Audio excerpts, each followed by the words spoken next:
اس دنیا میں حالات عدلتے بدلتے رہتے ہیں۔ ایسے میں ہمیں شریعت تعلیم دیتی ہے دو باتوں کی۔ پہلی بات کہ جو معاملات ہوں ان کے اسباب اختیار کرو۔ مثلا بیمار ہیں، ڈاکٹر کے پاس جاؤ، دوائی لو، یہ سبب ہے۔ اگر کاروبار اچھا نہیں تو دکان پہ جاؤ، گاہکوں کے ساتھ اچھا سلوک کرو، یہ سبب ہے۔ اگر میاں بیوی میں جھگڑا ہے تو افہام و تفہیم سے کام لو، یہ سبب ہے۔ اور دوسری چیز جس کا شریعت حکم دیتی ہے وہ ہے کہ دعا کرو، اس لیے کہ اسباب برتن کے مانند ہے، ان میں اثرات ڈالنا یا نہ ڈالنا یہ اللہ کا اختیار ہے۔ جیسے ہمارے گھر میں گلاس ہوتا ہے، ہم چاہیں تو پانی ڈالیں، چاہیں تو دودھ ڈالیں اور چاہیں تو کچھ بھی نہ ڈالیں۔ اسی طرح اللہ تعالی، سبحان اللہ، عجیب شان ہے اللہ کی کہ ایک بندہ دودھ پیتا ہے جو انسان کو طاقت دیتا ہے، جو انسان کو قوت دیتا ہے، جو انسان کے لیے صحت کا باعث ہے، اور دودھ پینے سے موت ہو جاتی ہے۔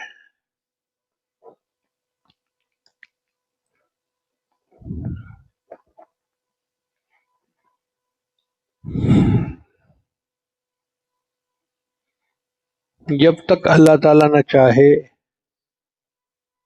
آگ نہیں جلا سکتی۔ حضرت ابراہیم علیہ السلام کو آگ نے 40 دن نہیں جلایا۔ جب تک اللہ تعالیٰ نہ چاہے پانی نہیں ڈبو سکتا۔ موسیٰ علیہ السلام کی فوج کو پانی نے نہیں ڈبویا۔ تو یہ سب اسباب ہیں اور ان کے اندر اثرات ڈالنا یہ اللہ رب العزت کا کام ہے۔ چنانچہ ایک مرتبہ حضرت موسیٰ علیہ السلام بیمار ہو گئے تو انہوں نے اللہ تعالیٰ سے پوچھا کہ یا اللہ، اس کے لیے کوئی مجھے دوا بتا دیجئے۔ رب کریم نے ارشاد فرمایا کہ فلاں درخت کے پتے کھاؤ، شفا ہو جائے گی۔ پتے کھائے، ٹھیک ہو گئے۔ اللہ کی شان کے کچھ دنوں کے بعد پھر وہی عارضہ ہوا۔ تو اب موسیٰ علیہ السلام گئے اور پتے کھائے، فائدہ نہیں ہوا۔ پوچھا یا اللہ، آپ کے حکم سے میں نے پتے کھائے تھے تو فائدہ ہوا تھا، اب کھائے ہیں تو فائدہ نہیں ہوا۔ فرمایا میرے پیارے موسیٰ علیہ السلام، پتوں میں شفا نہیں ہے، ہم نے ان میں شفا رکھ دی تھی، اس لیے وہ آپ کو مل گئی۔ تو ہم دوائیاں کھاتے ہیں کہ ہمیں شفا مل جائے، مگر ان دوائیوں میں اللہ شفا رکھتے ہیں تو ہمیں ملتی ہے، ورنہ نہیں ملتی۔ ہمارے ایک بھائی امیر دین صاحب تھے، وہ شہر کے تبلیغ جماعت کے امیر تھے، بہت توکل والے تھے۔ میں اس وقت چھوٹا بچہ تھا، سرمد کی عمر کا، تو میں اپنے استاد کے پاس جو حکیم یاسین صاحب تھے صرف نحو پڑھا کرتا تھا۔ اب میں بیٹھ کے پڑھ رہا ہوتا تھا، وہ آتے تھے اور پیسے دے کے چلے جاتے تھے۔ ایک دن میں نے پوچھ لیا استاد صاحب سے کہ استاد جی، یہ بندہ آتا ہے آپ کو پیسے دے جاتا ہے، کیا مطلب ہے؟ اس نے کہا یہ بیمار ہوتا ہے اور یہ کہتا ہے کہ شفا تو مجھے اللہ نے دینی ہے، یہ میرے پیسے لے لو اور جو غریب تمہارے پاس آئے اس کو مفت میں دوائی دے دینا، مجھے بغیر دوائی کے اللہ شفا دے دے گا۔ اس دنیا میں ایسے توکل والے لوگ بھی گزرے ہیں، وہ دوائی نہیں کھاتے تھے۔ اس کا یہ مطلب نہیں کہ ہم دوائی نہ کھائیں، نہیں، ہم نے کھانا ہے، کیونکہ ہم نے پہلے اسباب اختیار کرنے ہیں پھر دعا کرنی ہے۔ مگر ذہن میں یہ رکھنا ہے کہ شافی الامراض اللہ رب العزت ہی کی ذات ہے۔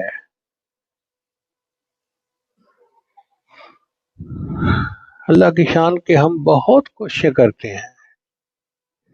بعض لوگوں کو دیکھا دکان پہ صبح جا کے بیٹھ جاتے ہیں، شام تک بیٹھتے ہیں، چھٹی بھی نہیں کرتے، کئی تو ایسے ہوتے ہیں کہ کھانا بھی نہیں کھاتے، گھر آ کے واپس کھانا کھاتے ہیں، مگر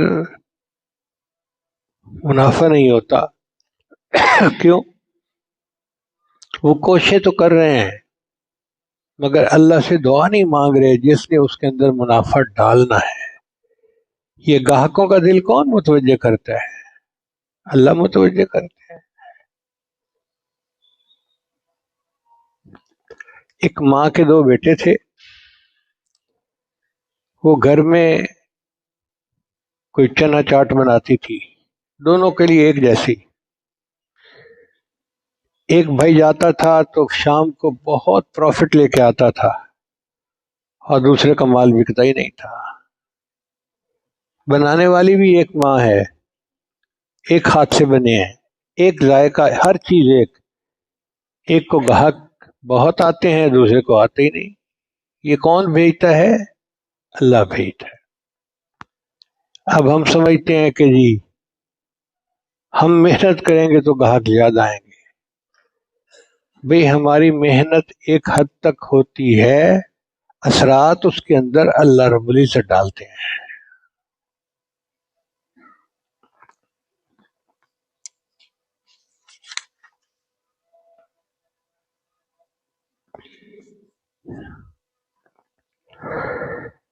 میاں احمد بخش رحمۃ اللہ فرماتے ہیں،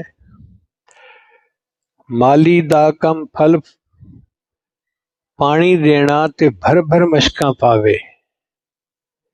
مالی کا کیا کام ہے؟ وہ پانی بھر بھر کے ڈالتا ہے درخت کو، پودے کو۔ مالی دا کم پانی دینا تے بھر بھر مشکاں پاوے، تے مالک دا کم پھل پھل لانا لاوے یا نہ لاوے۔ یہ تو اللہ کا اختیار ہے نا کہ پھل پھول تو اس نے لگانے ہوتے ہیں۔ کسان اپنی پوری محنت کرتا ہے مگر پھل پھول اللہ لگاتا ہے، اس لیے متوجہ اللہ تعالیٰ کی طرف ہونا چاہیے۔ دعا صرف ہماری ضرورت ہی نہیں، بندگی کے اظہار کا ایک بہترین طریقہ ہے۔ چنانچہ بندہ اللہ کے سامنے روئے دھوئے، یا اللہ میں تیرا منگتا ہوں، تیرا بندہ ہوں، عاجز ہوں، مسکین ہوں، تو میرا پروردگار ہے، اے اللہ تو میری اس دعا کو قبول فرما لے۔ خالق میں اور مخلوق میں بڑا فرق ہے۔ مخلوق سے مانگو ایک دفعہ دے دیں گے، دوسری دفعہ مانگو کرنی کترائیں گے، تیس دفعہ مانگو ملنے سے انکار کر دیں گے، بہانے بنا لیں گے، اور پھر مانگو تو کہیں گے یار کیا تو ہر وقت مانگتا ہی رہتا ہے۔ اللہ کی شان جدا ہے۔ اللہ سے ایک دفعہ مانگو وہ دیتا ہے، دوسری دفعہ مانگو وہ دیتا ہے، تیسری مرتبہ مانگو دیتا ہے۔ جو بھی مانگو اللہ دیتا ہے، بلکہ جو بندہ اللہ ہی سے مانگے، کسی اور سے نہ مانگے، اللہ اس کو اپنا ولی بنا لیتا ہے۔ اللہ فرماتا ہے یہ میرا ولی ہے، میرے علاوہ کسی سے مانگتا ہی نہیں ہے۔ دنیا والوں سے تھوڑا مانگو تو ناراض، زیادہ مانگو تو ناراض۔ ایک صاحب نے کسی وزیر کو کہا جی مجھے 1 روپیہ دے دو، خفا ہو گیا، تو نے مجھے کیا سمجھا ہوا ہے، 1 روپیہ مجھ سے مانگتا ہے۔ ایک صاحب نے کسی کو کہا جی کہ مجھے 1 کروڑ روپیہ دے دے، وہ ناراض، تو میرے ساتھ مذاق کرتا ہے۔ تھوڑا مانگو تو ناراض، زیادہ مانگو تو ناراض۔ اللہ کی شان جدا ہے، اللہ سے تھوڑا مانگو دیتا ہے، حتیٰ کہ نبی علیہ السلام نے فرمایا تم جوتے کا ٹوٹا ہوا تسمہ بھی اپنے رب سے مانگو، اللہ وہ بھی دیتا ہے، اور زیادہ جتنا مانگو اللہ وہ بھی دیتا ہے۔ ایک دفعہ عرفات کے میدان میں وقوف عرفہ میں ہم دعائیں کر رہے تھے، تو ایک لاہور کا نوجوان تھا، اس نے اللہ سے دعا مانگی، یا اللہ دے مجھے 900 کروڑ روپیہ۔ نہیں، ایک بوڑھے نے دعا مانگی، یا اللہ دے مجھے 900 کروڑ روپیہ۔ تو ایک نوجوان نے کہا بابا جی اتنے؟ کہتے پتر پریشان نہ ہو، تیرے کو نہیں مانگے رب کو منگے نے، تو کیوں پریشان ہوتا ہے؟ میں نے اللہ سے مانگے ہیں۔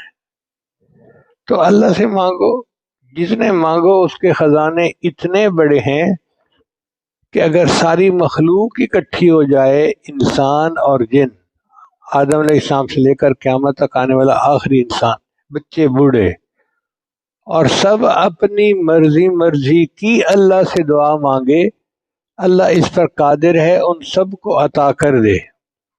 اور اللہ کے خزانے میں اتنی کمی بھی نہیں آتی، جتنا سوئی کو سمندر میں ڈبو کے نکالیں تو سمندر کے پانی میں کمی آتی ہے۔ جب اتنا بڑا ہے اور اس کے خزانے اتنے بڑے ہیں تو پھر ہمیں پریشان ہونے کی کیا ضرورت ہے؟ اس لیے قرآن مجید نے ہمیں حکم دیا، وقال ربکم، اور کہا تمہارے پروردگار نے۔ اب اس میں نہ مومن اور کافر کا فرق ہے، نہ نیک اور بد کا فرق ہے۔ یہ نہیں کہا کہ ایمان والوں دعا مانگو، کافر بھی مانگ سکتا ہے، اس لیے کہ ان کا رب بھی اللہ ہے۔ نیک اور بد کا فرق نہیں کہ نمازی ہو تم دعا مانگو، جبے والوں پگڑیوں والوں تم دعا مانگو، نہیں، پینٹ شرٹ والے مانگے، جو مرضی مانگے، ہیں تو اللہ کے بندے نا۔ تو کم کی ضمیر سب کے لیے ہے، ہر انسان، جو انسان ہے، نیک ہے، بد ہے، مومن ہے، کافر ہے، سب کے لیے اللہ کا حکم ہے۔ وقال ربکم، اور فرمایا تمہارے رب نے، ادعونی، مجھ سے دعا مانگو، استجب لکم، میں تمہاری دعا کو قبول کروں گا۔ اب اللہ کا وعدہ کسی صرف نیک کے ساتھ نہیں ہے، داڑھی والے کے ساتھ نہیں ہے، ہر ایک کے ساتھ ہے، حتیٰ کہ کوئی شرابی ہے، زانی ہے، ڈاکو ہے، چور چکار ہے، جو مرضی ہے مانگے گا، اللہ قبول فرمائیں گے۔ بلکہ نبی علیہ السلام نے ارشاد فرمایا کہ من لم یدعو اللہ غضب علیہ، جو بندہ اللہ سے دعا نہیں مانگتا اللہ اس سے ناراض ہوتے ہیں۔ یعنی اللہ تعالیٰ بندے سے ناراض ہوتے ہیں کہ یہ مجھ سے کیوں نہیں مانگتا۔ مانگنے سے بندے کی عاجزی ظاہر ہوتی ہے اور اللہ کی کبریائی ثابت ہوتی ہے، اللہ کو یہ بات اچھی لگتی ہے۔ اس لیے اللہ فرماتے ہیں کہ اے میرے بندے تو مجھ سے مانگ۔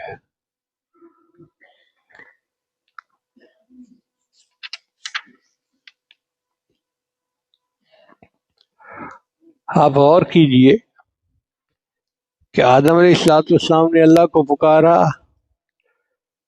اللہ نے ان کو معاف فرما دیا، غفار و ستار اللہ بن گئے۔ نوح علیہ السلام نے مظلومیت کے عالم میں اپنے رب کو پکارا تو رب کو احکم الحاکمین پایا۔ حضرت یونس علیہ السلام نے مچھلی کے پیٹ کے اندر رب کو پکارا تو رب کو اپنا نجات دہندہ پایا۔ حضرت موسیٰ علیہ السلام نے دریا کے کنارے راستے کی خاطر اپنے رب کو پکارا تو رب کو معاون اور مددگار پایا۔ حضرت ایوب علیہ السلام نے اپنی شدید بیماری کی حالت میں رب کو پکارا تو ان کو شافی الامراض پایا۔ حضرت ابراہیم علیہ السلام نے نمرود کی آگ کے اندر رب کو پکارا تو رب کو اپنا مشکل کشا پایا۔ بی بی ہاجرہ نے مکہ کی سنگلاخ وادیوں میں اپنے رب کو پکارا پانی کی خاطر تو رب کو اپنا حاجت روا پایا، اللہ نے زمزم کا کنواں جاری فرما دیا۔ حضرت موسیٰ علیہ السلام نے مدین شہر کے قریب ٹھکانے کی خاطر اپنے رب کو پکارا تو رب کو ملجا اور ماوا پایا۔ حضرت یوسف علیہ السلام نے جیل کے اندر سے اپنے رب کو پکارا تو رب کو اپنا نجات دہندہ پایا۔ حضرت زکریا علیہ السلام نے انتہائی بڑھاپے کی حالت میں اولاد کی خاطر رب کو پکارا تو رب کو مجیب الدعوات پایا۔ حضرت یعقوب علیہ السلام نے انتہائی کرب کی حالت میں اپنے بیٹے کی واپسی کی خاطر رب کو پکارا تو رب کو حاجت روا پایا۔ نبی علیہ السلام نے بدر اور حنین کے میدانوں میں مدد کے لیے اپنے رب کو پکارا تو رب کو اپنا ناصر اور مددگار پایا۔ صحابہ کرام نے افریقہ کے جنگلوں میں شیروں اور درندوں کے سامنے حفاظت کی خاطر اپنے رب کو پکارا تو رب کو اپنا محافظ اور نگہبان پایا۔ اس کا مطلب یہ کہ جس نے بھی رب کو پکارا ہے، رب نے نہ یہ صرف کہ پکار کو سنا ہے بلکہ ان کی دعاؤں کو قبول بھی فرمایا ہے۔ دعا ہماری ضرورت بھی ہے اور مستقل عبادت بھی ہے۔ باقی عبادتیں اگر انسان نیکی کی نیت سے، آخرت کی نیت سے کریں تو عبادت ہیں، اگر دنیا کی نیت سے کریں تو الٹا پکڑ ہے۔ دعا کی شان جدا ہے۔ دعا انسان دنیا کے لیے مانگے تو بھی عبادت ہے۔ مثلا ایک بندہ اپنے کاروبار کے لیے دعا مانگے تو دنیا مانگ رہا ہے نا، وہ بھی عبادت ہے۔ ایک باپ اپنی بیٹی کے رشتے کے لیے دعا مانگتا ہے، دنیا کا کام ہے مگر یہ بھی عبادت ہے۔ تو دعا عبادت ہے۔ نبی اسلام نے ارشاد فرمایا الدعاء هو العبادہ، دعا تو عبادت ہے، جامع ترمذی کی روایت ہے۔ اور ایک مرتبہ نبی اسلام نے فرمایا الدعاء مخ العبادہ، دعا عبادت کا مغز، نچوڑ ہے۔ جیسے کوئی ہوتا ہے نا، ملائی ہوتی ہے دودھ کی، نچوڑ ہوتا ہے اس کا، ایسے فرمایا کہ دعا تو عبادت کی ملائی ہے، یوں سمجھیں۔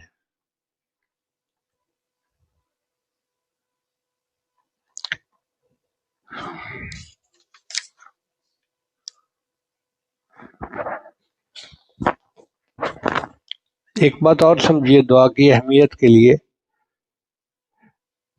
قرآن مجید میں کئی ایسے مواقع ہیں کہ جہاں پہ صحابہ کرام نے سوال پوچھا تو اللہ نے نبی علیہ السلام کے واسطے سے ان کو جواب دلوایا۔ صحابہ کرام نے پوچھا اے اللہ کے قسم، یہ چاند گھٹتا بڑھتا ہے اس میں کیا مسئلہ ہے؟ تو اللہ نے ایک ترتیب بنا دی۔ ترتیب سمجھے کیا؟ یسألونک عن الاہلہ، اے میرے محبوب یہ آپ سے چاند کے گھٹنے بڑھنے کے بارے میں سوال کرتے ہیں، قل ہی مواقیت للناس والحج، تو قل کے ذریعے سے اللہ نے محبوب علیہ السلام کی زبان سے جواب دلوا دیا۔ یسألونک عن الیتامی قل اصلاح لہم خیر، یسألونک عن المحیض قل هو اذن فاعتزلوا النساء فی المحیض۔ تو ایک ترتیب ہے سوال کی، یسألونک سے سوال اور پھر قل کے ذریعے سے جواب۔ یہی ترتیب پورے قرآن میں نظر آتی ہے سوائے ایک موقع کے۔ وہ موقع کیا تھا کہ صحابہ نے نبی علیہ السلام سے پوچھا کہ اللہ کتنا قریب ہے۔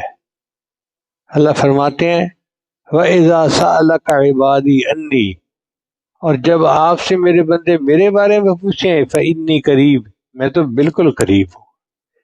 یہاں اللہ نے اپنے محبوب کو درمیان میں واسطہ نہیں بنایا، خود جواب دیا۔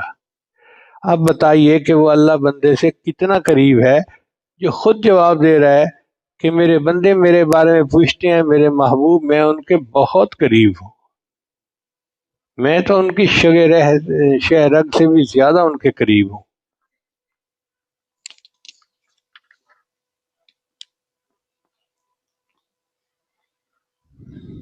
نبی اسلام نے ارشاد فرمایا لیس شیء اکرم علی اللہ من الدعاء، اللہ تعالیٰ کے ہاں دعا سے افضل کوئی اور چیز نہیں۔ اور حقیقت یہ ہے کہ جس بندے کو دعا کی توفیق مل جاتی ہے اس پر گویا اللہ کی رحمت کا دروازہ کھل جاتا ہے۔ مگر ہم دیکھتے ہیں کہ دعا ہم مانگتے ہیں قبول نہیں ہوتی۔ یہ بڑی اہم بات ہے۔ اس کی 3 وجوہات ہیں۔ دعا قبول نہ ہونے کی 3 وجوہات ہیں۔ سب سے پہلی وجہ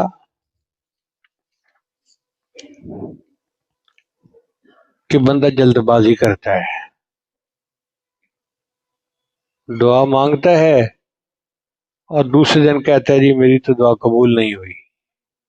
اور حدیث مبارکہ میں ہے کہ جب بندہ یہ کہہ دیتا ہے نا میری دعا قبول نہیں ہوئی، اللہ فیصلہ کر دیتے ہیں اب میں نے تیری دعا کو قبول نہیں فرمانا۔ یہ تو وہی بات ہے نا کہ ایک بچے نے بادام کھایا اور اپنے بازو کو دیکھنے لگا میں موٹا تو نہیں ہوا. بھئی بادام کھانے کے بعد بازو موٹا تھوڑا ہوگا. ہمارا حال وہی ہے، صبح دعا مانگی، شام کو کہا دعا مانگی تھی قبول نہیں ہوئی. تو یہ جو جلد بازی ہے یہ دعا کی رد ہونے کا باعث بنتی ہے.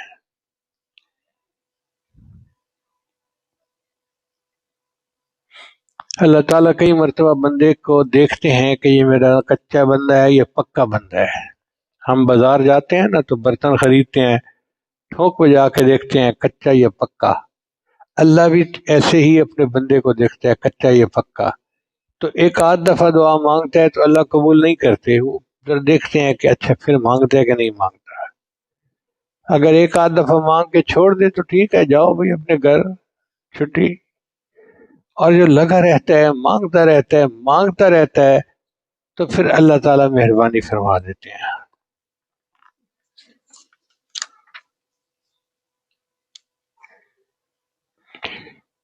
حدیث مبارکہ میں نبی صاحب نے ارشاد فرمایا والذی نفسی بیدہ، قسم ہے اس پروردگار کی جس کے قبضہ قدرت میں میری جان ہے، ان العبد لیدعو اللہ، ایک بندہ اللہ کو پکارتا ہے، وہو علیہ غضبان، اور اللہ اس سے ناراض ہوتا ہے. یعنی بندہ اللہ سے دعا کرتا ہے اور اللہ اس بندے سے خفا ہوتا ہے، ناراض ہوتا ہے. فیو رضوان ہو، اللہ اس سے اعراض فرماتے ہیں. پھر وہ مانگتے ہیں دعا، پھر اللہ اعراض فرماتے ہیں. پھر وہ دعا مانگتے ہیں، پھر اللہ اعراض فرماتے ہیں. پھر اللہ اپنے فرشتوں کو فرماتے ہیں یہ بندہ بھی عجیب ہے، بار بار دعا مانگتا ہے، میں اس کی دعا کو قبول نہیں کر رہا اور یہ میرا در چھوڑتا ہی نہیں ہے. حدیث میں آتا ہے کہ اللہ ان فرشتوں کو گواہ بنا کر کہتے ہیں کہ میرے فرشتوں گواہ رہنا، مجھے اس بندے کے بار بار مانگنے سے حیا آتی ہے، میں اس کی دعا کو قبول کرتا ہوں. جو پروردگار اتنا عظیم ہو کہ اپنے بندوں کی دعاؤں کو قبول فرماتا ہو تو ہمیں کیوں جلد بازی کرنے کی کوئی ضرورت نہیں.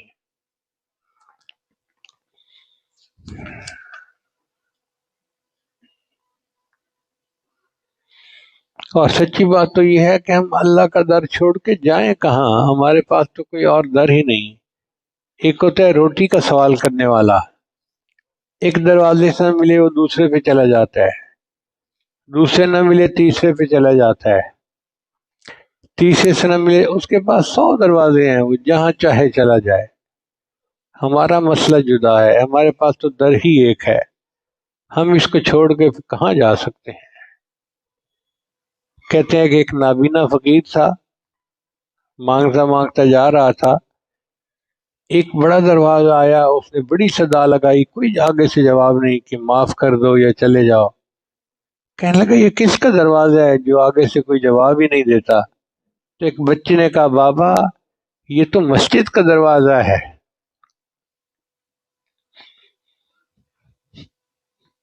تو جب اس نے کہا کہ بابا یہ تو مسجد کا دروازہ ہے تو اس فقیر نے اپنا کشکول زمین پہ پھینک کے توڑ دیا کہ اگر میں اللہ کے دروازے پہ پہنچ گیا ہوں تو مجھے کسی اور دروازے پہ جانے کی کوئی ضرورت نہیں ہے. اس یقین کے ساتھ ہم مانگیں گے تو یقیناً اللہ تعالی ہماری دعاؤں کو قبول فرمائیں گے.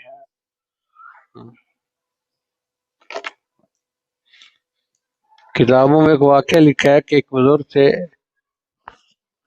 وہ حج پہ جاتے تھے، انہوں نے کہیں 40 حج کیے،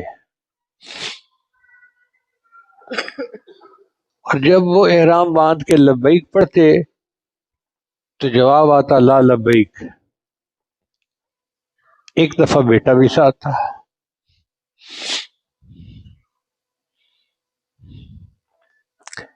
انہوں نے احرام باندھ کے پڑھا لبیک اللہم لبیک، جواب آیا لا لبیک.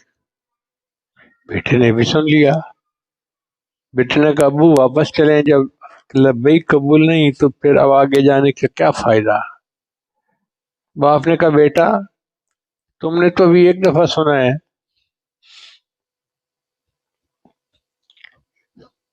میں نے 40 شادی کی ہے، 40 مرتبہ لبیک پڑھا اور میں نے لا لبیک سنا، اب تو مجھے بتا کہ میں اس در کو چھوڑ کے کہاں جاؤں؟ دوسرا در تو ہے ہی کوئی نہ، کچھ نہیں ہوتا، سنوار رہے ہیں۔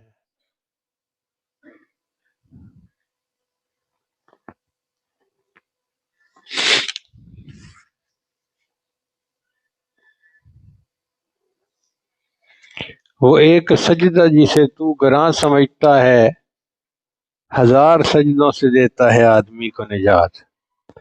ایک اللہ کے در پہ جھکنا سیکھ لیں، در در کے اوپر جھکنے سے ہماری جان چھوٹ جائے گی، اللہ ہمارے کام سنوار دیں گے۔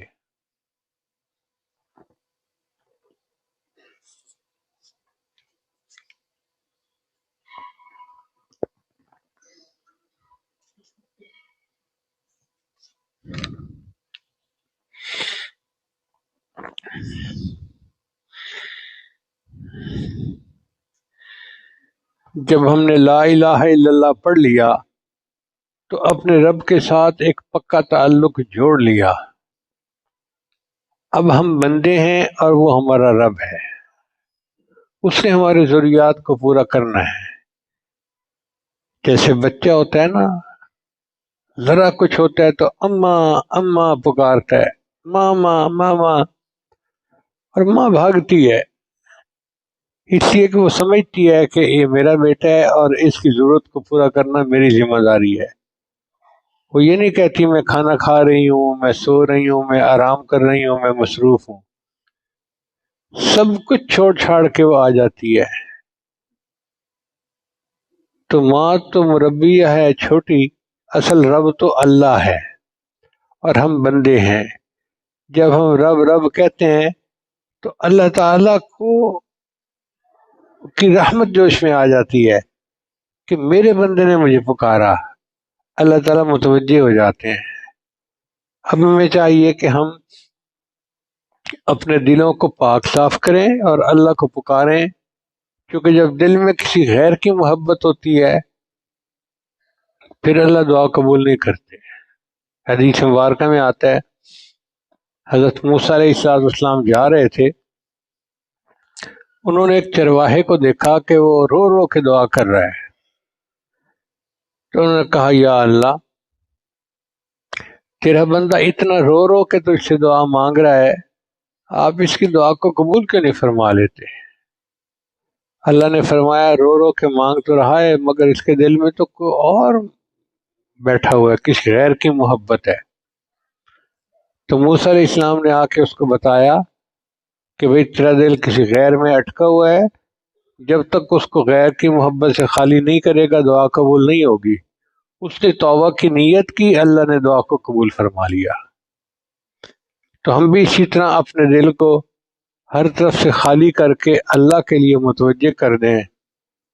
تنگ دستی کے جو عالم میں گھبراتا ہوں، پردے غیر پہ جاتے ہوئے شرماتا ہوں، ہاتھ پھیلانے میں محتاج کو غیرت کیسی، شرم آتی ہے کہ بندہ تیرا کہلاتا ہوں۔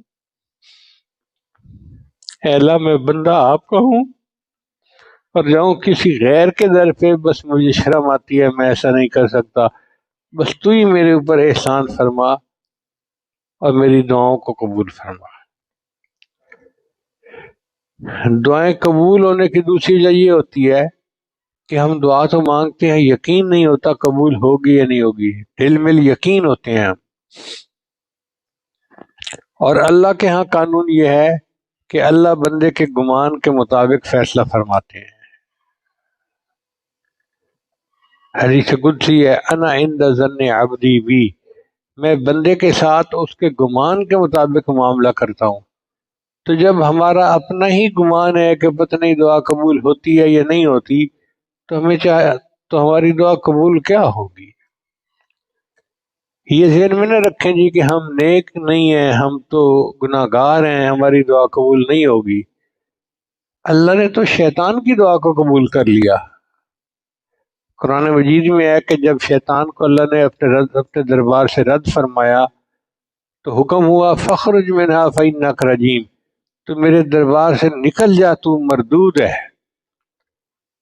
تو جب اللہ نے اس کو نکالا اپنے دربار سے، اس وقت اس نے دعا مانگی رب فانظرنی الی یوم یبعثون، اللہ مجھے قیامت تک کے لیے مہلت دے دیجئے۔ اللہ فرماتے ہیں انک من المنظرین، میں نے تجھے مہلت عطا فرما دی۔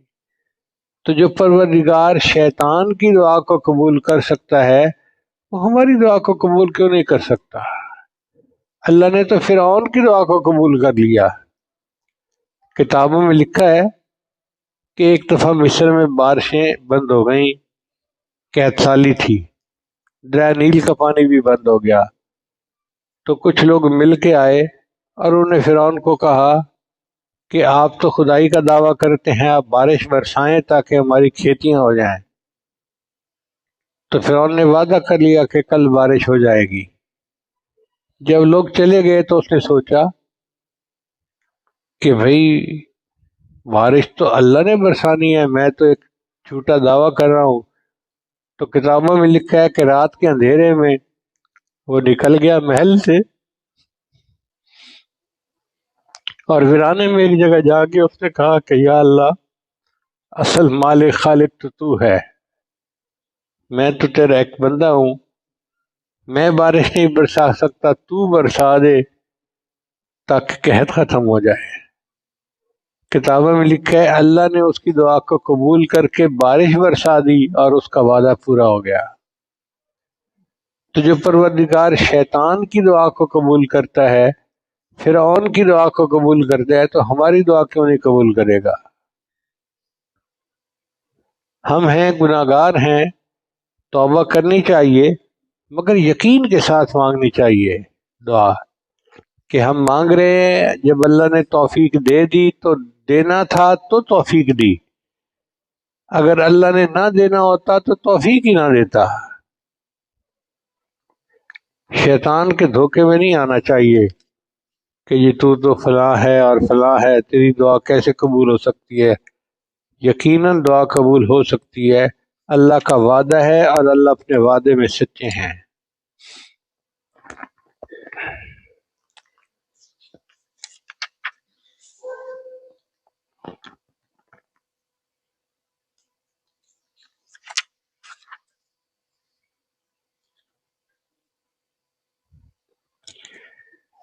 اس لیے قرآن مجید میں انبیاء کرام کی جتنی دعائیں منقول ہیں، بہت یقین بھری دعائیں ہیں۔ ابراہیم علیہ السلام نے دعا مانگی تو فرمایا عسیٰ اللہ اکون بدعاء ربی شقیہ، مجھے یقین ہے کہ میں اپنے پروردگار سے دعا مانگ کر محروم نہ رہوں گا۔ ایک جگہ فرماتے ہیں ان ربی لسمیع الدعاء، میرا رب دعاؤں کو سننے والا ہے۔ دوسرے موقع پہ فرماتے ہیں انک انت السمیع العلیم۔ حضرت زکریا علیہ السلام بوڑھے ہو گئے تھے، انہوں نے اللہ سے اولاد مانگی تو یوں کہا رب ہب لی من لدنک ذریۃ طیبہ انک سمیع الدعاء۔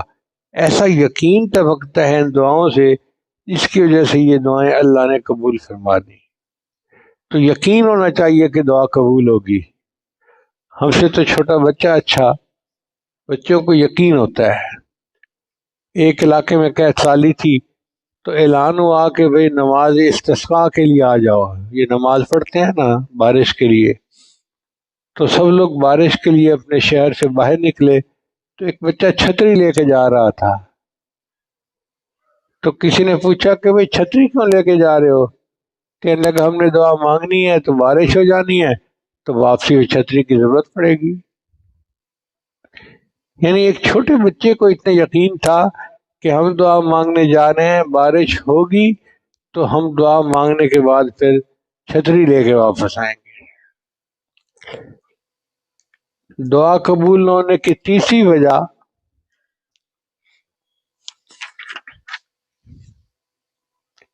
کہ ہم اللہ کے سامنے آہوازاری نہیں کرتے۔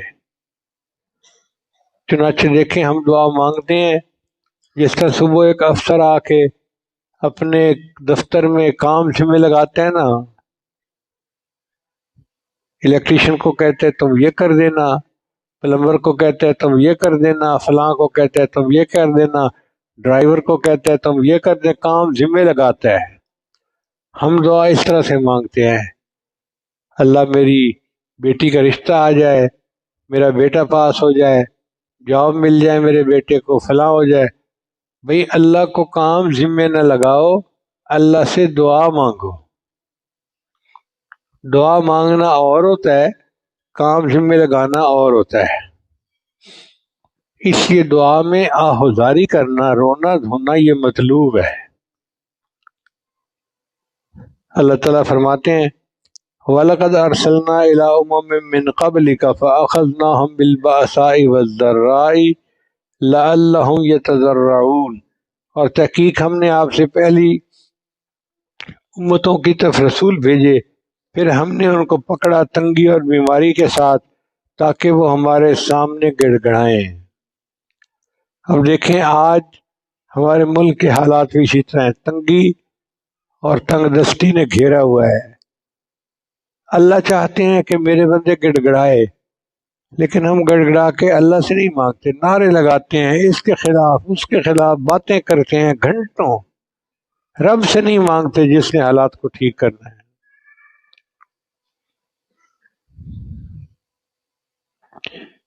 اللہ تعالیٰ ارشاد فرماتے ہیں وَلَقَدْ أَخَذْنَاهُمْ بِالْعَذَابِ فَمَا اسْتَكَانُوا لِرَبِّهِمْ وَمَا يَتَضَرَّعُونَ۔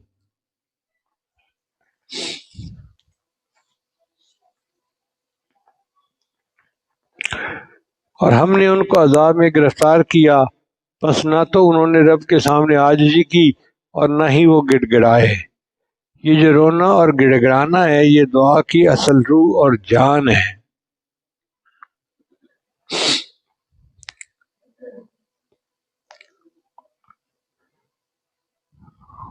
ایک بچہ بھی یہ بات سمجھتا ہے۔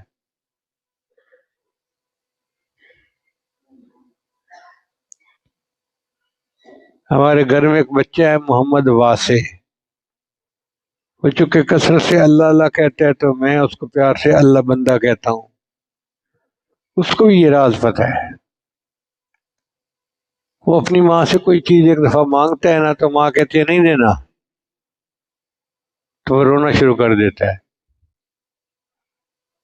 اور جب دیکھتا ہے کہ رونے سے بھی نہیں دے رہی تو لیٹ جاتا ہے۔ اب جب وہ لیٹتا ہے اور ہاتھ پاؤں مارتا ہے تو سارے اٹھ کھڑے ہوتے ہیں، دو دو جو دیتا، اس کو لینے کا طریقہ آتا ہے۔ تو ایک بچے کو طریقہ آتا ہے اور ہمیں اللہ سے لینے کا طریقہ نہیں آتا۔ ہم بھی کبھی تنہائی میں روئیں دھوئیں لوٹ پوٹ ہوں اللہ کے سامنے، اللہ تیرے سوا کوئی نہیں، تو ہمارے کام سنوار دے، تو یقیناً اللہ کام سنوار دیں گے۔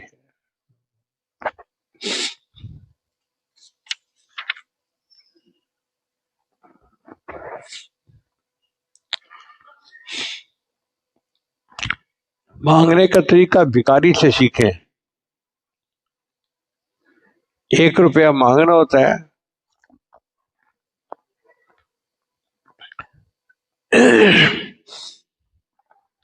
اس کے کپڑے بھی پھٹے ہوئے پہنے ہوتے ہیں، اور جب مانگتا ہے تو ہاتھ بھی ایسے ہل رہے ہوتے ہیں، اور آواز بھی بڑی عاجزی والی ہوتی ہے، اور ایسے یعنی الفاظ استعمال کرتا ہے کہ بندے کا دل پسیج جائے، متوجہ ہو جائے۔ جس نے 1 روپیہ اللہ ہم سے مانگنا ہے وہ اتنی عاجزی دکھا رہا ہے، ہم نے تو اللہ سے اللہ کو مانگنا ہے، ہمیں کتنی عاجزی کرنی چاہیے۔ تو جس طرح مانگنے کی ضرورت ہے ہم نہیں مانگتے، اس لیے پھر دعائیں قبول نہیں ہوتی۔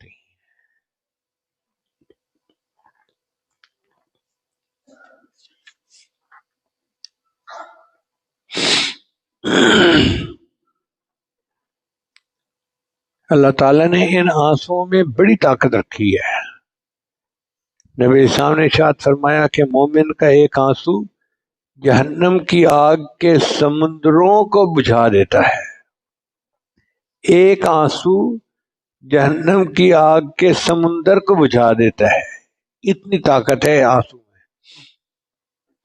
اور فرشتے اس پہ حیران ہوتے ہیں کہ یہ مومن کے آنسو اللہ کے ہاں کتنے مقبول ہیں۔ علامہ اقبال نے لکھا، موتی سمجھ کے شان کریمی نے چن لیے، قطرے جو تھے میرے عرق انفعال کے۔ یعنی میرے جو ندامت کے آنسو تھے ان کو اللہ نے موتی سمجھ کے چن لیا۔ اس کی وجہ سمجھیں کیا ہے؟ وجہ یہ ہے کہ فرشتے عبادت گزار ہیں، نیک ہیں، اللہ کی نافرمانی بالکل نہیں کر سکتے، مگر ان کے پاس ندامت نہیں ہے، اور بندے کے پاس ندامت ہے۔ تو جب بندہ ندامت کے آنسو بہاتا ہے تو یہ آنسو عرش کے اوپر کی دنیا کے لیے ایک امپورٹنٹ چیز کی مانند ہے۔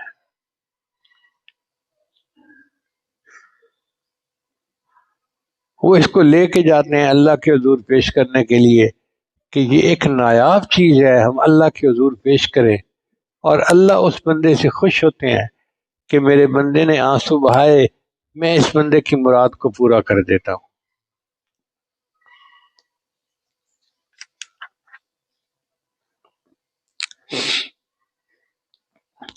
محمد بخش رحمۃ اللہ فرماتے ہیں،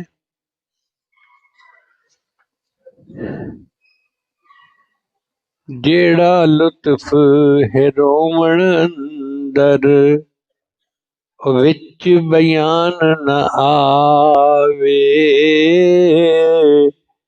جیڑا لطف ہے رومن اندر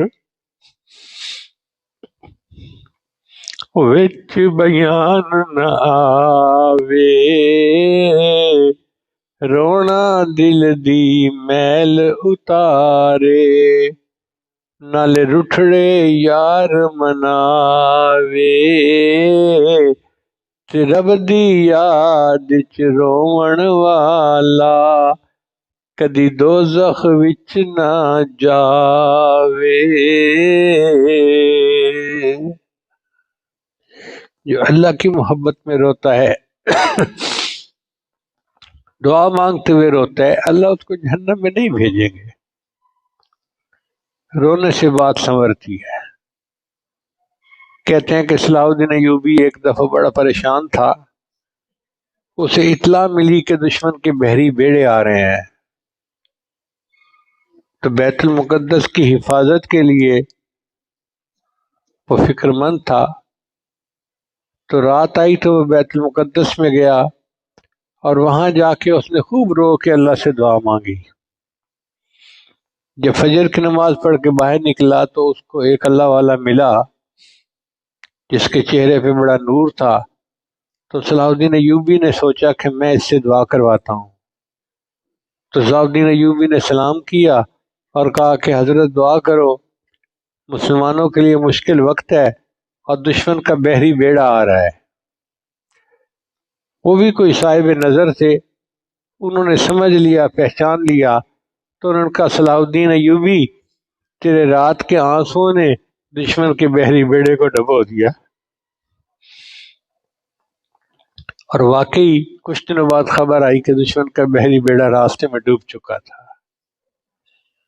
تو ہمیں بھی چاہیے کہ ہم اللہ سے مانگیں اور رو کے مانگیں تاکہ شرائط دعا کی پوری ہوں اور اللہ ہماری دعاؤں کو قبول فرما لیں۔ اگر آپ غور فرمائیں تو ہمارا اولین سرمایہ رونا دھونا ہی ہے۔ بچہ جب دنیا میں آتا ہے تو اس کے پاس کیا ہوتا ہے؟ نہ لباس اپنا، نہ کھانا اپنا، نہ مکان اپنا، کچھ بھی اپنا نہیں ہوتا، لیکن رونا اس کے پاس اپنا ہوتا ہے۔ اس کو کوئی ضرورت ہوتی ہے وہ رو پڑتا ہے، بتا بھی نہیں سکتا، بول بھی نہیں سکتا، کچھ ہوا رو پڑتا ہے۔ اب ماں سوچتی ہے کیوں رو رہا ہے، دودھ کی ضرورت ہے، دودھ دے دیتی ہے، رو پڑتا ہے کیوں، اس کو سردی لگ رہی ہے، اس کو کپڑے پہنا دیتی ہے، رو پڑتا ہے کیوں رو رہا ہے، سونا چاہتا ہے بستر کا انتظام ہو جاتا ہے. جو اس کی ضرورت ہوتی ہے وہ صرف رونا جانتا ہے اور بولنا بھی نہیں جانتا، مانگنا بھی نہیں جانتا، کہنا بھی نہیں جانتا.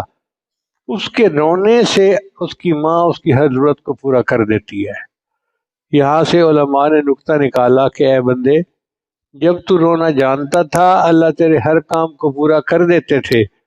تو نے رونے کو بھلا دیا، اللہ نے تیرے کاموں کو اٹکا دیا. تو ہم اللہ سے رو رو کے دعائیں مانگیں اس یقین کے ساتھ کہ ہماری دعائیں قبول ہوں گی. میری دعا ہے کہ اللہ تعالیٰ سب لوگوں کی نیک مرادوں کو اپنی رحمت سے پورا فرما دے. وآخر دعوانا ان الحمد للہ رب العالمین.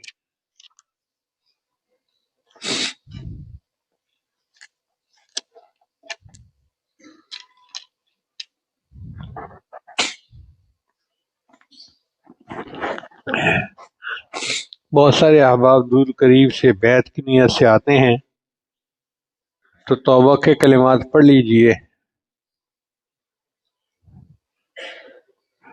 الحمد للہ وکفا وسلام علی عبادہ الذین اصطفیٰ اما بعد.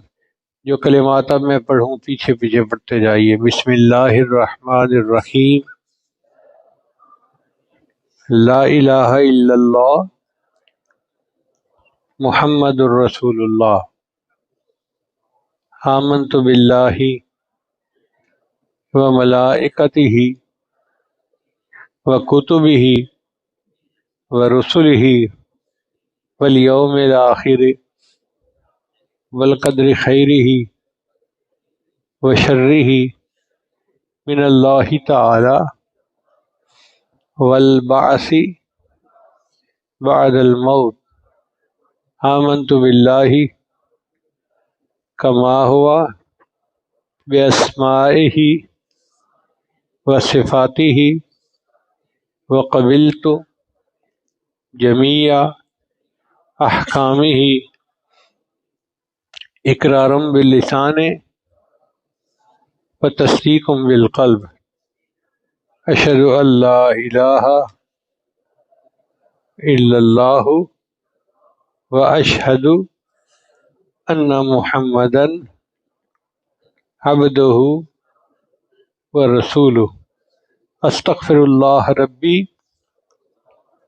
من کل ذنب واتوب الیہ برحمتک یا ارحم الراحمین. ان کلمات کو پڑھنے سے ہم بیعت ہو چکے ہیں تو بتائے ہو چکے ہیں. چند معمولات ہیں جن کو باقاعدگی کے ساتھ کریں گے تو اللہ تعالیٰ دل کو منور کریں گے. انہیں پہلا عمل ہے 100 مرتبہ استغفار صبح شام پڑھنا. دوسرا ہے 100 مرتبہ درود شریف صبح شام پڑھنا. تیسرا ہے قرآن مجید کی تلاوت روزانہ کرنا. ایک پارہ پڑھیں، آدھا پارہ پڑھیں، مگر پڑھیں ضرور. چوتھا ہے چلتے پھرتے ہر وقت دل میں اللہ کو یاد کرنا، ہتھکار ول دل یار ول. اور پانچویں ہے مراقبہ کرنا. مراقبہ جو ہے وہ تمام معمولات کا لب لباب اور نچوڑ ہے. طریقہ بہت آسان ہے. جب نماز پڑھ کے فارغ ہوں تو تھوڑی دیر کے لیے اللہ سے لو لگا کے بیٹھیں کہ اللہ کی رحمت آ رہی ہے، دل میں سما رہی ہے، دل کی ظلمت اور سیاہی دور ہو رہی ہے اور میرا دل اللہ اللہ اللہ بول رہا ہے اور میں سن رہا ہوں. انشاءاللہ جب آپ 15-20 منٹ صبح شام مراقبہ کریں گے آپ کے دل میں اللہ کی محبت بڑھے گی. آپ خود گواہی دیں گے. دعا ہے اللہ سب کو اپنے مقبول بندوں اور بندیوں میں شامل فرمائے.